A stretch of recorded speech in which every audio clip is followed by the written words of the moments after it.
crack in that doorway, and he just kind of peeked out through that crack to see. And Hannah Harvey grew up in northeastern Tennessee listening to her grandfather tell stories. Now she continues the tradition as a professional storyteller or professor and soon as a performer at the National Storytelling Festival.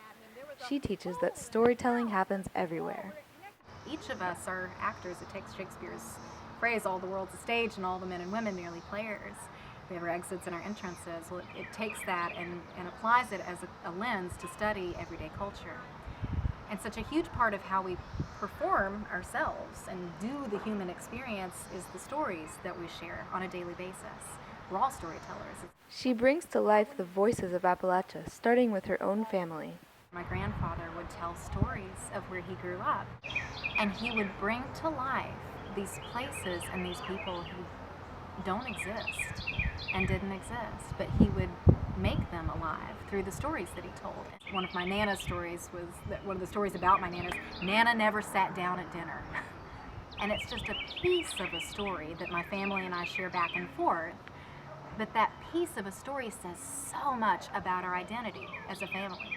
Nana never sat down. She passed away a few years ago, but when she was alive, she was always up at Thanksgiving. Let me get you some bread. Can I get you some peas? You don't like peas? You'll like my peas.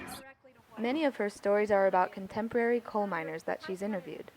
You're plugging in to coal. So I interviewed about 20 different coal miners. Currently, over 50% of our national energy on average comes from coal. And it comes from mountaintop removal, and it comes from people working underground. And those people who I interviewed have a relationship with place that is, to me, very Appalachian. Coal would build up on the side of your head or side of it, or water would drip down your ear or down your clothes. And where it was so low, there was no way you could keep your back out of the top of it. For her, there is a politics to how we think about Appalachian identity. All of it's connected in this socio-economic, political, cultural web. And part of the ethics of what I do is trying to break that apart and see, okay, if we don't hear about these stories, why don't we hear them? If we don't hear stories about women miners, why don't we hear them?